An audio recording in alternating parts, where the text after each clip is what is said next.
আমি গতকালকে খুব নির্ভরযোগ্য একজন পুলিশ কর্মকর্তার কাছে শুনলাম, হাদির যে হত্যাকারী ফয়সাল, তাকে ডিওএইচএস এর একজন ব্রিগেডিয়ার জেনারেলের বাসায় রাখা হয়েছে এবং সেই ব্রিগেডিয়ার জেনারেলের বাসায় পুলিশ সেই লোকেশন আপনার ঠিক করে তারপরে তাকে বলেছে যে এই বাসায় আছে, তারা এই বাসায় করতে চায়। যে 111 এর কথা এই যে দাদা বলল, যে মাহফুজা নাম এবং মতির যেই ওদের যে ভূমিকা, মাহফুজা নাম কিন্তু এই গেল বছর 2 আগে একটা ভিডিওতে সে সেটা স্বীকার করেছে যে 111 এর সময় ডিজিএফআই এর দেয়া সংবাদ আমাদের করা হয়নি, মানে করা ঠিক হয় নাই, এটার জন্য আমরা ক্ষমা প্রার্থী। জি, নিজে স্বীকার করেছে, ক্ষমা চাইনি বলছে আমার ভুল হয়েছে, রিগ্রেট করেছে। it was my bad editorial judgment. Right it was my bad editorial judgment. হ্যাঁ, ক্ষমা চাইনি, কিসের ক্ষমা চাইবো? ক্ষমা চাইবে কেন? ও তো ঈশ্বর, ও তো ফেরেশতা, ও স্বীকার করেছে, সে তার এই ভুলটাকে সে স্বীকার করেছে। Editorial judgement, bad editorial judgement শব্দের একেবারে পারলে কবিতা লিখে ফেলে আর কি। এখন আপনি একটা আমি ভুল করছি, মাপ চাই, ওই কথা তো ওরা বলবে না, ওরা আমরা বলবো, আমরা যারা এলিট না, আমরা বলবো।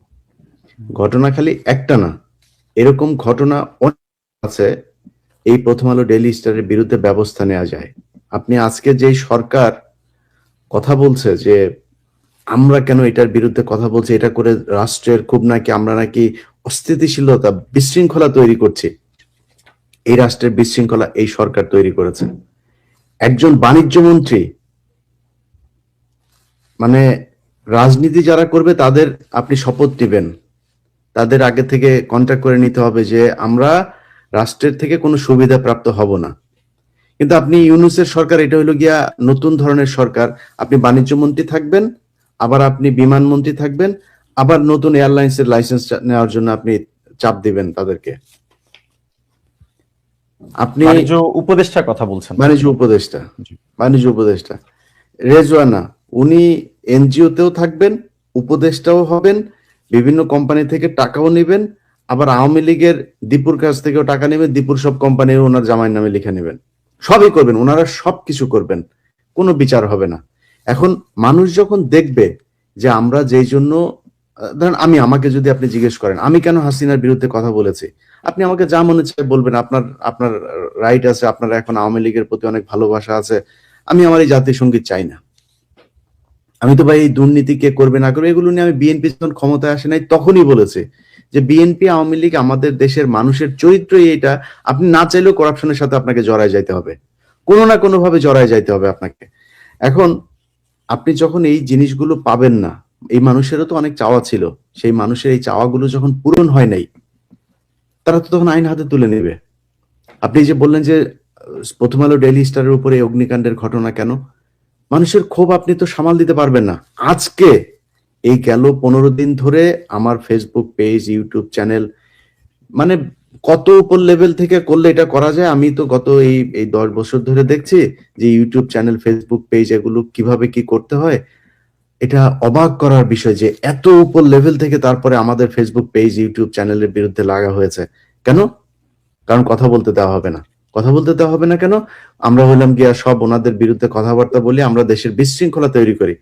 এই গেল 15 মাসে মনে করেন কথার কথা আমরা খুব বিশৃঙ্খলা করি, আমি আর পিনাকি দাদা আমরা দুজন সারাদিন বিশৃঙ্খলা করি, দেশের অস্থিতিশীল পরিস্থিতি তৈরি করে রাখি।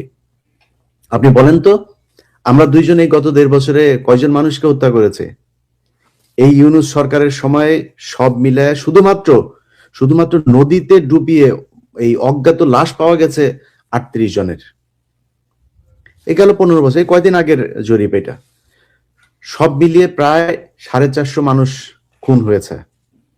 আচ্ছা, কয়দিন আগে যেই ব্যক্তিরা আপনাদের কাছে বারবার তাদের নিরাপত্তা চেয়েছে, যাদের কারণে আপনি আজকে উপদেষ্টা হতে পেরেছেন, সেই ব্যক্তিকে হত্যা করা হয়েছে। হত্যার পরে সেই হত্যাকারীকে আপনারা নির্বিঘ্নে এই দেশের ভেতরে লুকিয়ে রেখেছেন, ধরছেন না।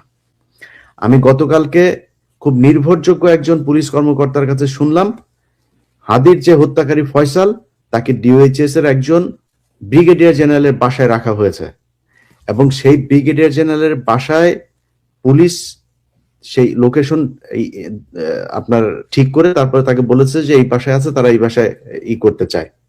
তাদেরকে তাৎক্ষণিক সেই বাসায় যেতে দেওয়া হয় নাই, বাধা দেওয়া হয়েছে। হতে পারে তাকে হয়তো সেখান থেকে এখন সরিয়ে দেওয়া হয়েছে, আছে কিনা সেটা তারা বলতে পারবে। সো এই যে নিরাপদ একটা রাষ্ট্র যে স্বাধীন করে দিল, তার খুনিকে যে নিরাপদ জায়গা করে দেয়া এই রাষ্ট্রের, সে রাষ্ট্রের বিরুদ্ধে তো মানুষ বিপ্লব করবেই।